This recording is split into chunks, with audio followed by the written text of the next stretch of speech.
अस्सलामुअलैकुम dear students, इंशाल्लाह उम्मीद है आप सब खैरियत से होंगे और खुश होंगे। तो आज हमारा फर्स्ट ईयर केमिस्ट्री का लेक्चर नंबर 9 शुरू होने वाला है और ये लेक्चर फर्स्ट ईयर केमिस्ट्री के यूनिट नंबर फर्स्ट यानी स्टोइकियोमेट्री का आखिरी लेक्चर है। तो तवज्जो के साथ सुनिए और देखिए, इंशाल्लाह आपको बहुत ज़्यादा फ़ायदा होगा। तो इस लेक्चर का नाम है first year chemistry lecture number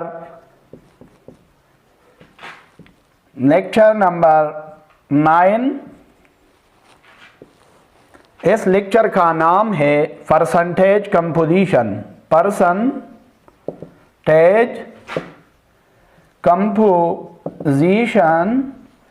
and yield. Percentage, तो इस लेक्चर में 2 टर्म्स है यानी 2 इस्तिलाहात है। एक है परसेंटेज, तो पहले हम परसेंटेज पर तफसील के साथ रोशनी डालते हैं। परसेंटेज कंपोजिशन, जैसे आप लोग 65 तरकीब कहते हैं, 65 तरकीब। तो 65 तरकीब क्या है? ये एक आंसर का, ये एक एलिमेंट का किसी कीमियाई मरकब के 100 हिस्सों में हिस्सा है। यानी ये किसी कीमियाई मरकब के 100 हिस्सों में एक आंसर यानी एक एलिमेंट का हिस्सा है। यानी अगर हम किसी कीमियाई मरकब के 100 हिस्से लेंगे और फिर इस कीमियाई मरकब में मौजूद अनासिर का हिस्सा मालूम करेंगे तो ये हर आंसर का 65 तरकीब होगा। तो इसकी तारीफ हम पहले करते हैं डेफिनीशन। ये डेफिनीशन बहुत आसान है।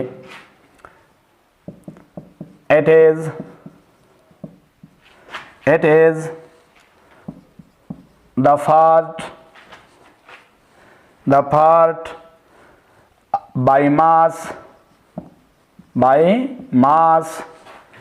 of an element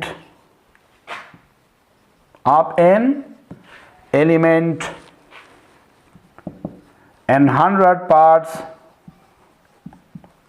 by mass of a chemical compound।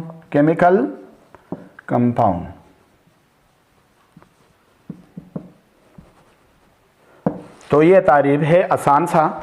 It is the part by mass, ये केमियत के लिहाज से हिस्सा होता है। अब एन एलिमेंट, एक आंसर का, इन 100 पार्ट्स 100 हिस्सों में, बाय मास केमियत के लिहाज से, आप एक केमिकल कंपाउंड कीमियाई मरकब के, यानी ये कीमियाई मरकब के केमियत के लिहाज से 100 हिस्सों में किसी आंसर का केमियत के लिहाज से हिस्सा होता है। तो ये परसेंटेज कंपोजिशन की डिफिनीशन है। अब हम इसकी मैथमेटिकल फॉर्म आपको बताते हैं कि मैथमेटिकली 65 तरकीब किस तरह मालूम करेंगे। तो मैथमेटिकल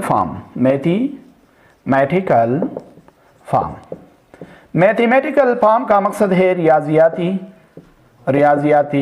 शक्ल। तो इसकी रियाजियाती शक्ल क्या होगी? रियाजियाती शक्ल होगी परसेंटेज कंपोजिशन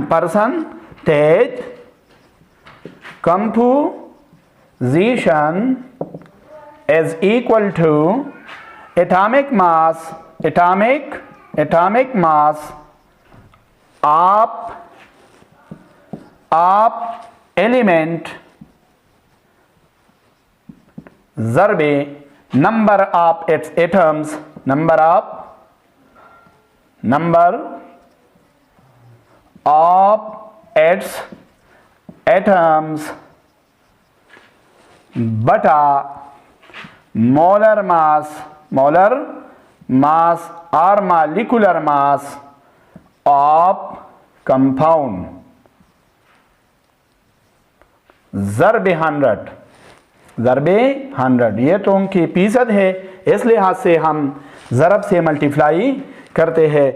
इसी तरह इसकी एक और फार्मूला ये बन जाती है, अक्सर न्यूमेरिकल में दिया हुआ होता है कि उन्होंने एक 2 या 3 अनासिर दिए हुए होते हैं कि इसकी कीमियत ये है और मरकब ये है, मरकब का टोटल मास भी दिया हुआ होता है, तो वहाँ पर किस तरह पर फीसद तरकीब मालूम करेंगे, तो उसका तरीक़ा भी बहुत आसान है। इसका फार्मूला ये है percentage composition, percentage composition will be equal to mass of element, element का मास ले लो जो दिया गया होता है और टोटल कीमियत पर डिवाइड करो total mass of the compound, of the compound, compound के टोटल मास पर, और इसको 100 में ज़रब दो।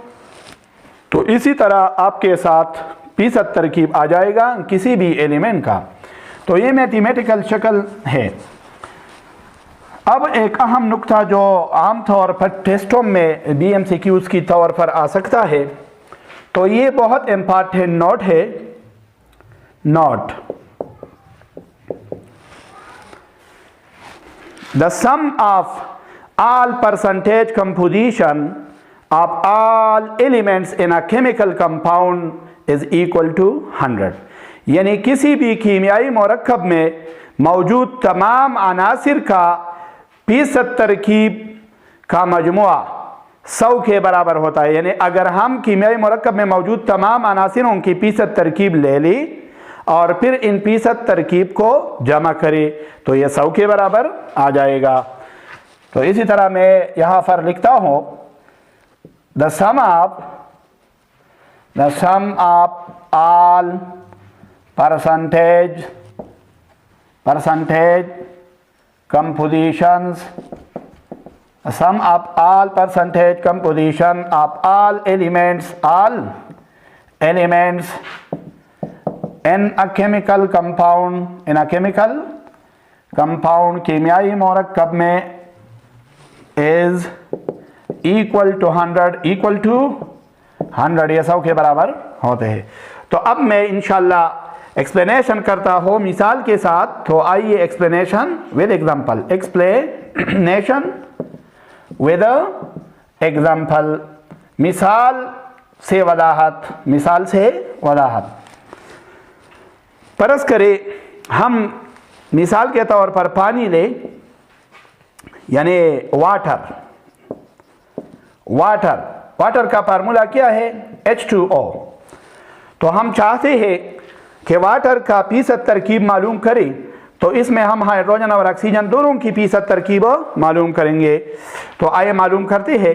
पहले हम पानी की मोलर मास लेते हैं, molar mass, molar mass of water क्या होगा H2O। मालिकुलर मास लेकर ग्रामों में जाहिर करो तो मोलर मास बन जाएगा आसानी के साथ।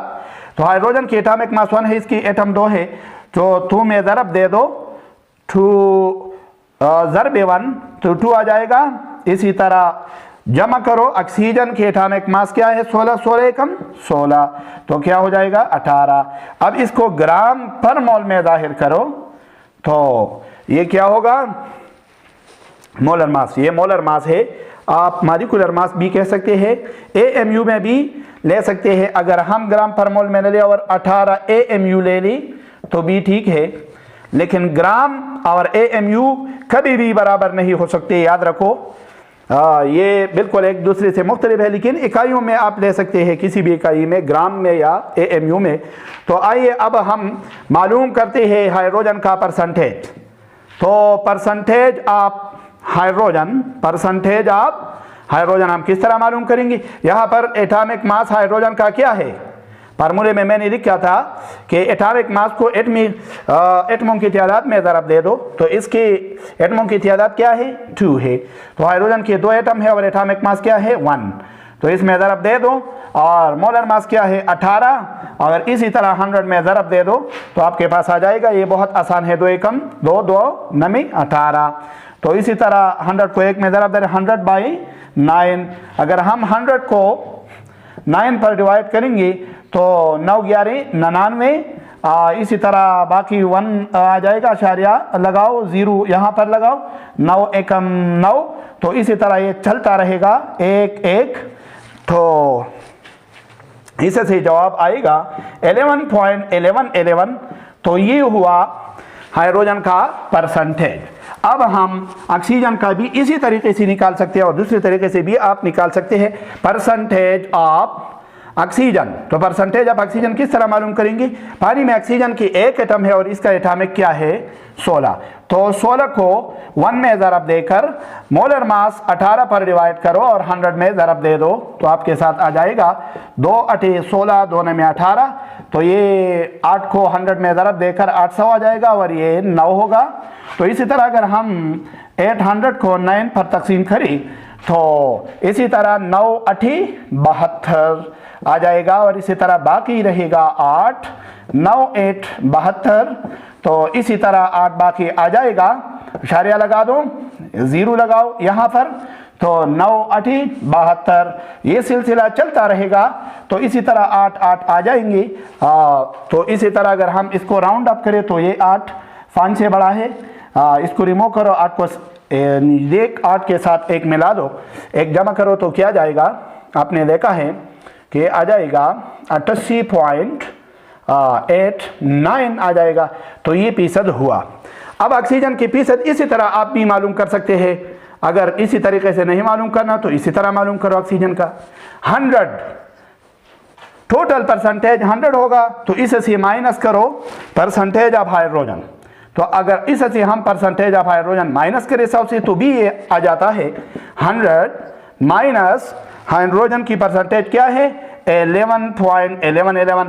तो ये अगर आप मनफी करेंगे तो ये आ जाएगा 88.89 आ जाएगा बिल्कुल। तो इसी तरह भी आप मालूम कर सकते हैं। अब मेरा एक नुस्खा जो बहुत अहम था, मैंने आपको बताया था कि सारी परसेंटेज का मजमुआ क्या होगा 100 के बराबर। तो आइए मालूम करते हैं कि ये बराबर है या नहीं है। तो percentage of hydrogen plus percentage of oxygen ले लो। अगर ये 100 के बराबर हुआ तो ठीक है, अगर नहीं हुआ तो बिल्कुल गलत होगा। तो ये वेरिफिकेशन आपके साथ है, वेरिफिकेशन आपके लिए, यानी तस्दीक जिसे आप पलटाल भी कह सकते हैं वेरिफिकेशन। तो हम वेरिफिकेशन करेंगे हाइड्रोजन का परसेंटेज क्या आया है। हाइड्रोजन हमने अब मालूम किया था 11.1111 प्लस ऑक्सीजन का क्या आया था 8.89। ये जमा करो 100 आ जाएगा। अगर हम इसे जमा करेंगे तो बिल्कुल ये 100 आता है। तो इसी तरह 100 मसावी है 100, लेफ्ट हैंड साइड मसावी है right hand side, left hand side is equal to right hand side. तो ये फीसद हुआ। अब हम आते हैं यील्ड की तरफ। तो इस लेक्चर का दूसरा हिस्सा है यील्ड। ये दूसरा टर्म है यील्ड। यील्ड क्या है? यील्ड को हम कहते हैं हासिलात की मकदार, और या आप पैदावार भी कह सकते हैं पैदावार। तो यील्ड क्या है? जब हम किसी कीमियाई मुतवाज़न मसावात से हासिलात की मकदार मालूम करते हैं या लेबॉरेटरी में किसी कीमियाई अमल के दौरान बनने वाले हासिलात की मकदार मालूम करते हैं तो इस हासिलात की मकदार को हम क्या कहते हैं? यील्ड कहते हैं। तलबा ये बहुत आसान है। यील्ड क्या है?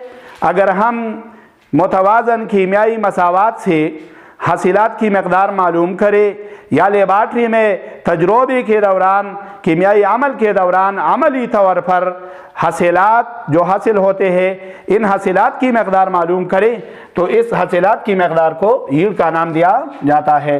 तो यील्ड की तारीफ क्या है भाई? पहले हम इसकी डिफिनीशन करते हैं। डिफिनीशन, तो यील्ड की डिफिनीशन क्या है? डिफिनीशन बहुत आसान है। It is the amount of products It is the amount of products calculated from a balanced chemical equation are obtained practically, अमली तौर पर एक्सपेरिमेंटली भी आप कह सकते हैं, अमली तौर पर ड्यूरिंग अ केमिकल रिएक्शन कीमियाई अमल के दौरान, इन लेबॉर्ट्री और इंडस्ट्री या लेबॉर्ट्री में। तो हम क्या कहेंगे इसको हम कहेंगे यील्ड। तो प्रैक्टिकली का मकसद क्या है? अमली तौर पर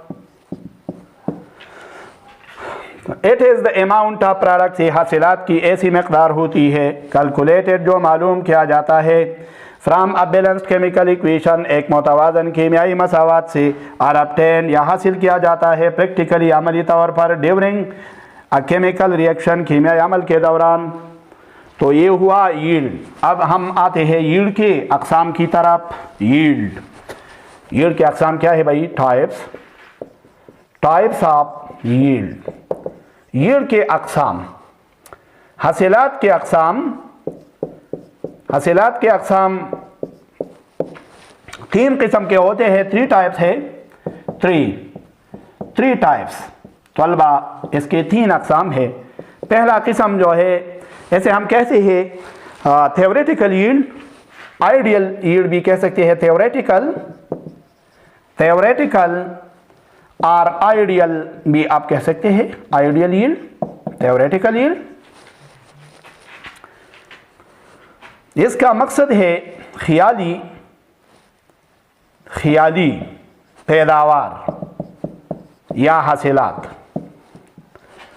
तो इसके नाम से भी आपको जाहिर है कि अगर हम बैलेंस्ड केमिकल इक्वेशन लिखेंगे, हम कीमियाई मुतवाज़न मसावात लिखेंगे या लिखे और फिर इस कीमियाई मुतवाज़न मसावात से हासिलात की मकदार निकाले या मालूम करें, तो ये हमारे साथ क्या हो जाएगा? थ्योरेटिकल यील्ड बन जाएगा। क्योंकि हमने तो अमली तौर पर इसे मालूम नहीं किया है, बल्कि ख्याली तौर पर कीमियाई मसावात से मालूम किया है। तो कीमियाई मसावात से, बैलेंस केमिकल इक्वेशन से जो हम मालूम करते हैं, तो इसे थ्योरेटिकल यील्ड कहते हैं। तो थ्योरेटिकल यील्ड क्या है? It is the amount of products, ये हासिलात की ऐसी मकदार है which is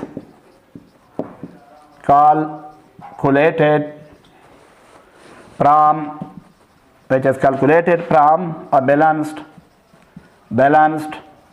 chemical equation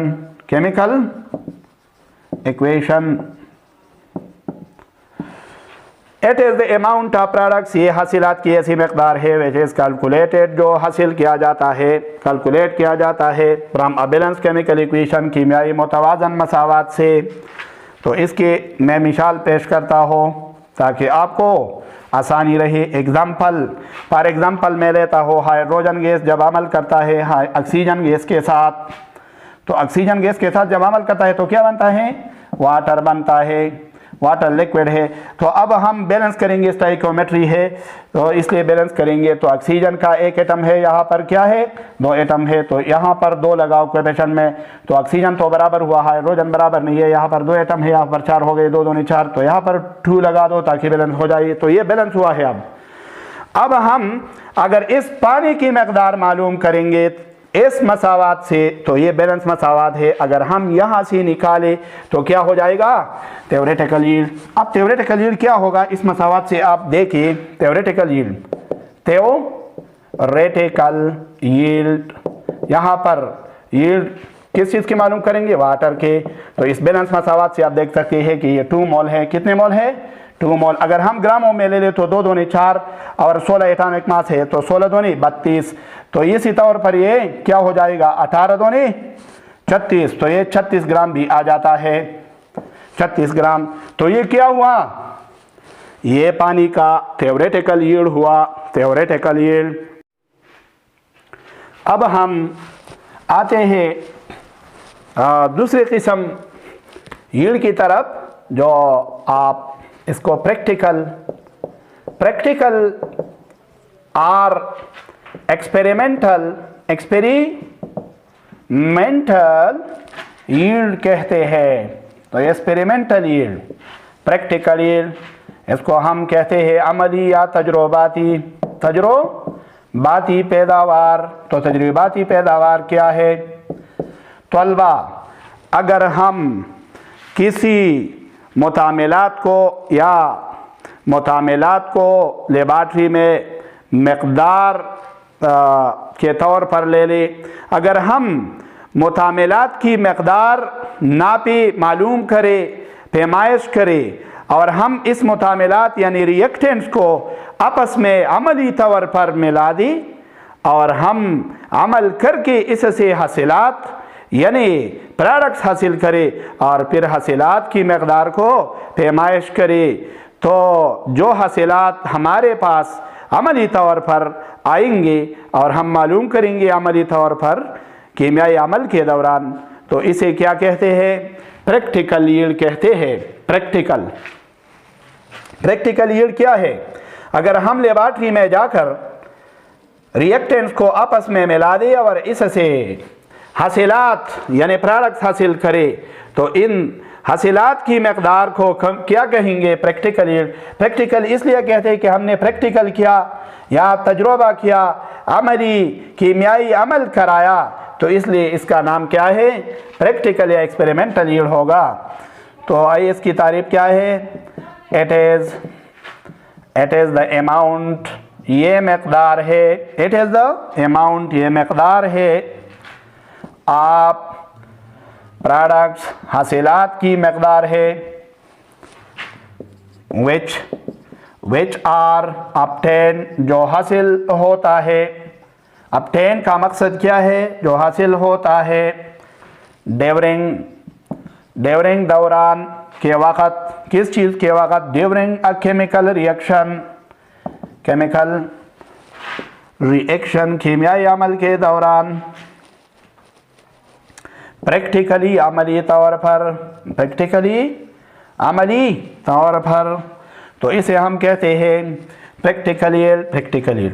it is the amount of products, ये हासिलात की वह मकदार होती है विच आर obtained, जो हासिल किया जाता है ड्यूरिंग अ केमिकल रिएक्शन, कीमियाई अमल के दौरान। प्रैक्टिकली अमली तौर पर, यानी अगर हम लेबॉरेटरी में जाकर रिएक्टेंट्स को आपस में मिला दें और अमल कराए, तो इस अमल के दौरान जो हासिलात हासिल होते हैं, इनकी मकदार को हम क्या कहते हैं?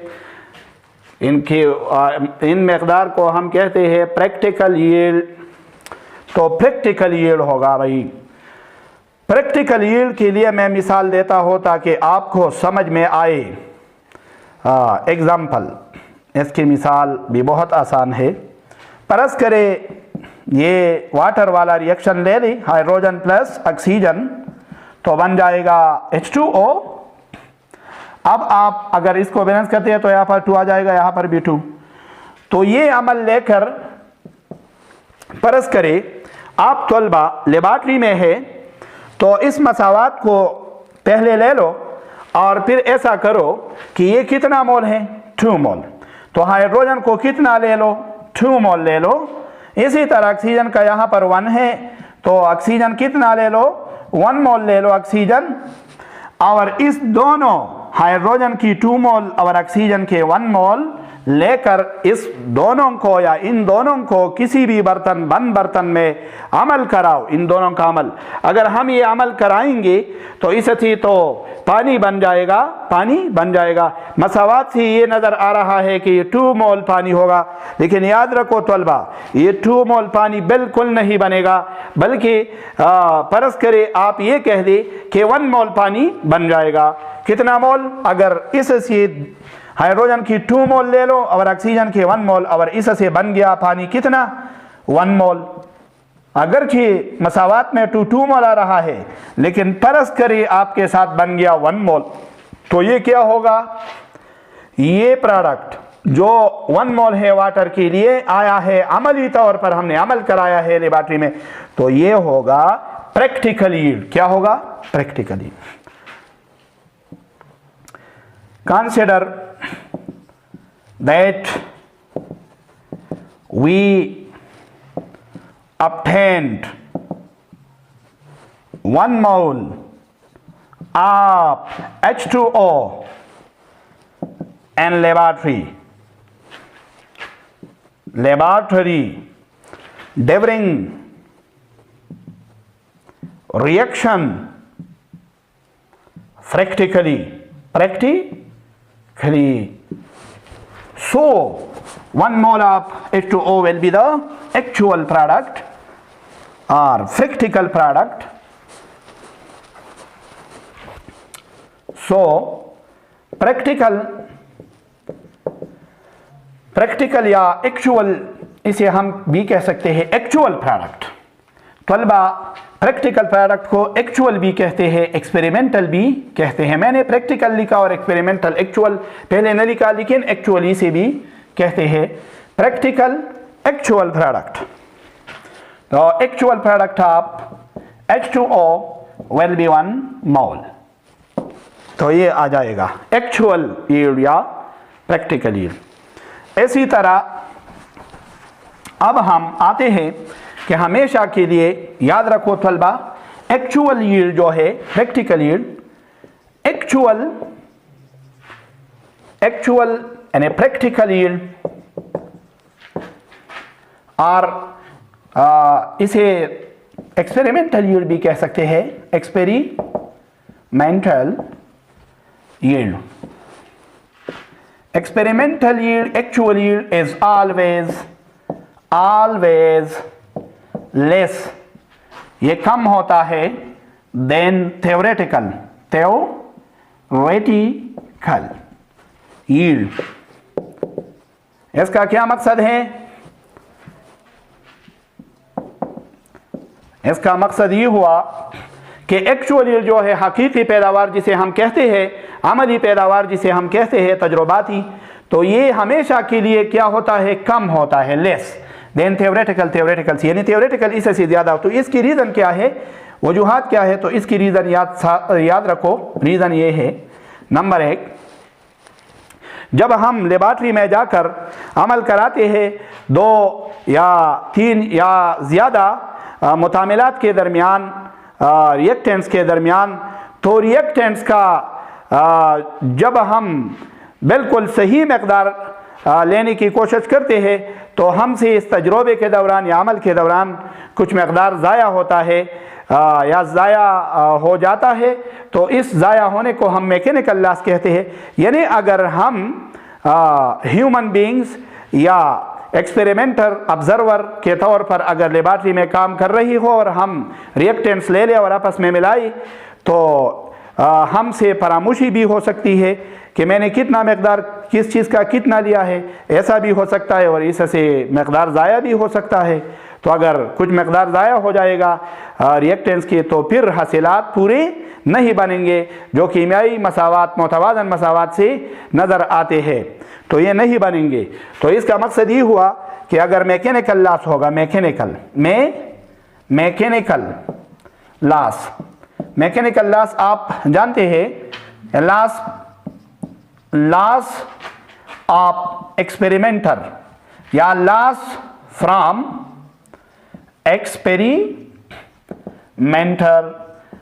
अगर तजुर्बा कुनिंदा से कोई ज़िया हो जाए, यानी रिएक्टेंट्स में कोई कमी बेशी आ जाए, तो इसे मैकेनिकल लॉस कहते हैं। मैकेनिकल लॉस अगर आ जाए तो फिर हासिलात पूरे नहीं बनेंगे क्योंकि कुछ ज़ाया हुआ है, ये मुतामिलात। इसी तरह बाद रिएक्शन रिवर्सिबल होते हैं। क्या? रिवर्सिबल। अगर रिएक्शन क्या हो? रिवर्सिबल हो, यानी रिएक्टेंट से प्रोडक्ट बनता हो और प्रोडक्ट से रिएक्टेंट्स बनते हो, तो इसका मकसद ये होगा कि रिएक्टेंट्स मुकम्मल तौर पर प्रोडक्ट में तब्दील नहीं हो जाएंगे। तो बैलेंस मसावात से जो हासिलात नज़र आते हैं वह पूरे के तौर पर हमारे पास हासिल नहीं होंगे। तो रिवर्सिबल रिएक्शन भी इसकी एक वजह है कि हमेशा के लिए एक्चुअल यील्ड कम होगा और थ्योरेटिकल ज़्यादा होगा। इसी तरह रिएक्शन कंडीशन में चेंज की वजह से भी कभी बेशी हो सकती है प्रोडक्ट्स में। रिएक्शन कंडीशन आप जानते होंगे, जिसे हम टेम्परेचर, प्रेशर वगैरह कहते हैं। Temperature, pressure, pH, etc. तो ऐसे जो कंडीशन होते हैं अगर वो चेंज हो जाए तो भी ये एक्चुअल पैदावार कम होगी और जो थ्योरेटिकल है वो क्या होगी, ज़्यादा।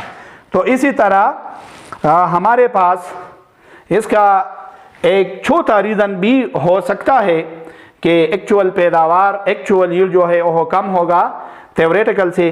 तो क्या है, साइड रिएक्शन जिसे हम कहते हैं, साइड रिएक्शन और चेन रिएक्शंस या साइड रिएक्शन का मकसद है फालतू या इजाफी, जिसे हम कहते हैं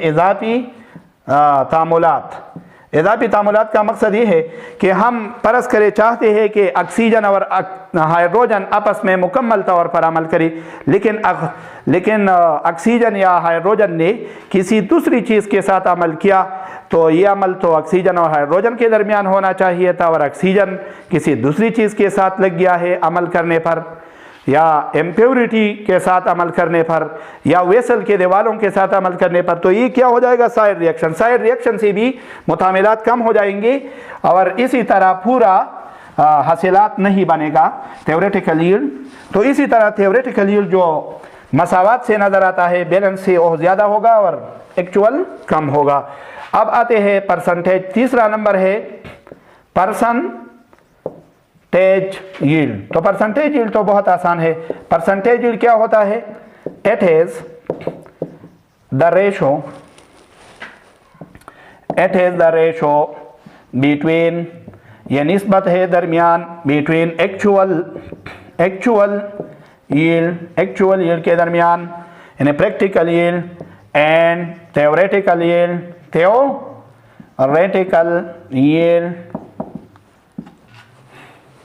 multiplied by 100।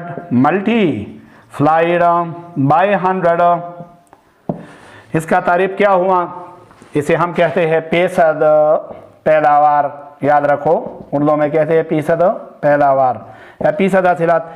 It is the ratio, ये निस्बत है बिटवीन एक्चुअली अमली पैदावार के दरमियान एंड थ्योरेटिकली और ख्याली पैदावार के दरमियान, मल्टीप्लाइड बाय 100। इसे हम 100 में ज़रब देते हैं तो परसेंटेज आ जाएगा। परसेंटेज यील्ड क्या होगा, परसेंटेज यील्ड का फार्मूला ये होगा, एक्चुअल और प्रैक्टिकल और experimental yield divided by theoretical yield. Theoretical पर क्या करो, डिवाइड करो और 100 में ज़रब दे दो, तो ये परसेंटेज यील्ड आ जाएगा। तो तलबा, आज का लेक्चर बहुत ज़्यादा अहम था, आपने इंशाअल्लाह तवज्जो के साथ सुना और देखा होगा। तो मैं आपको नसीहत के तौर पर बताता हूँ कि मेरे नेक्स्ट हर वीडियो लेक्चर को आप देखते जाइए और तवज्जो के साथ सुनते जाए, तालीम के साथ शौक़ दिल में डाल दे। अक्सर लोग कहते हैं केमिस्ट्री बहुत मुश्किल है, तो तलबा केमिस्ट्री मुश्किल नहीं है। मुश्किल उन तलबा के लिए होती है जिनका कॉन्सेप्ट टॉपिक पर क्लियर नहीं होता, तो इसलिए ओह कहते हैं कि केमिस्ट्री मुश्किल है और ओह रट्टे लगाने पर तुले होते हैं। तो बराए मेहरबानी हर टॉपिक पर अपने आप को क्लियर करा दो, कॉन्सेप्ट क्लियर करा दो, अपने आप को मुतमईन करा दो, ताकि रट्टा लगाने का बिल्कुल आप न सोचें और इसी तरह आपके लिए आसानी हो। तो इंशाअल्लाह इस नसीहत पर आप अमल करेंगे और मेरा उम्मीद ये है कि आप मेरे चैनल को सब्सक्राइब करेंगे, दूसरे साथियों के साथ शेयर भी करेंगे और इनको सब्सक्राइब करने के लिए भी कहेंगे। तो इंशाअल्लाह आप मेरे नसीहत पर अमल करेंगे। अगर आपने अमल किया तो इंशाल्लाह मैं केमिस्ट्री को यूट्यूब की इस चैनल के ज़रिए आपको इंशाल्लाह पहुंचाता हो और अच्छे तरीक़े आसानी के साथ आपको पढ़ाता हो। अगर कोई मसला है तो फिर कमेंट बॉक्स में लिख दिए कि ये ऐसा मसला है, तो इंशाल्लाह मैं वो मसला भी हमार करने की कोशिश करूँगा। तो ये आज का लेक्चर बहुत अहम था, याद रखिए और नेक्स्ट लेक्चर के लिए इंतज़ार में रहिए।